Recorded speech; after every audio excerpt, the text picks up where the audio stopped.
what a Hufflepuff thing to do. I'm realizing that that's all I'm good for. Here we are. Hi. Hello. We're here. So, we didn't go anywhere this weekend. It's the first time. And I slept in for the first time since I've been here. So since we didn't go anywhere, we thought we would talk a little bit about things that have been happening at the Manor. But there's been a lot of stuff that, you know, when we're not traveling, when we're just here. We're divided into houses. It's a British thing. It's a British thing to have houses. It actually is kind of exactly like Harry Potter. I'm the house captain for Pegasus, which is basically Hufflepuff. I am in Newton, which is pretty much Slytherin, and I wear that proudly. The biggest thing is the house competitions. It's all sport-based, which sucks because I can't do any of it.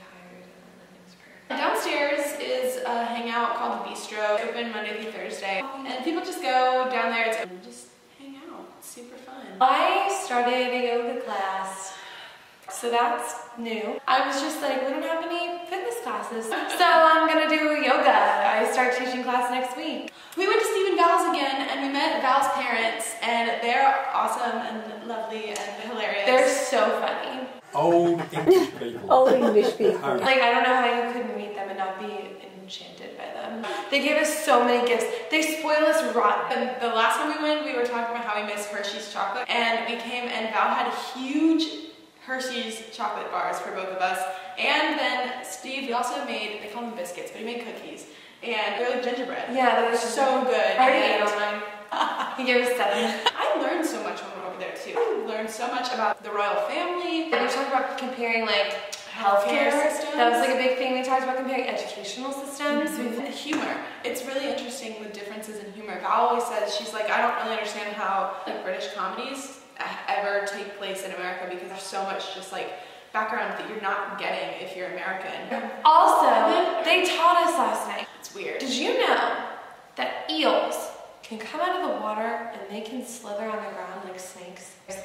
We've learned a lot about World War II, because Val's dad was living in London at the time of it, and so he was telling us about when he was a kid and how they'd go home from school and like they'd collect shrapnel because it was the fun thing to do. And we went to Lincoln. It was so cool. I didn't want to go because it's a school field trip, and I was like, I just wanted to sleep. We went in this cathedral. It was built in 1072, but it's been added on too, and it was also a Roman city. Like, there's still ruins from that. That's so cool. Very neat. My favorite was, it's called Bishop's Palace, and it's right next to the cathedral. And it's now just kind of like run down and has like a plot of land, and there's like grass growing through, the greenest grass, and it literally looks like where Rapunzel would have been. And like they have like the tight knit like towers with like the spiral staircases, and it's just so cool. Yeah, I loved Lincoln. All of our trips are pretty much booked. Whenever you first come and you're like have an open planner and you're like, I have 4 months of nothing. I have 4 months of nothing, and then you start planning it, and it starts becoming a little bit more like you have things to look forward to, you have things to distract you. It feels a lot shorter. What tells you some of the hard stuff about studying abroad? No one tells you that you're dog tired for at least the first 10 days you're here. Yeah. It's like you're constantly on Dramamine.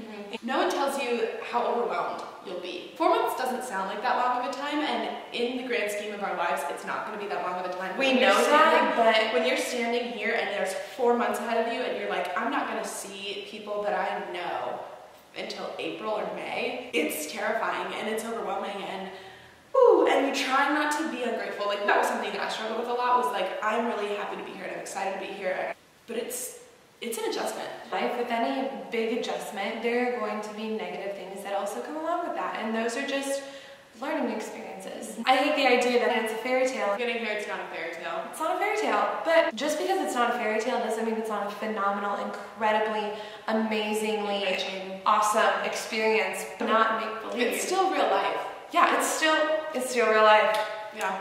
One of our goals with this vlog is to be as honest as possible, because don't want to put a false sense of perfection. And maybe when we get to the end of it, we're going to look back and be like, oh my god, everything's perfect. Knowing in this moment, where we are right now, everything's not perfect, and that's okay. It doesn't mean that we're not having the time of our lives. Okay, I'm gonna go do homework. The end. Like, how do you feel whenever you realize you're a narwhal?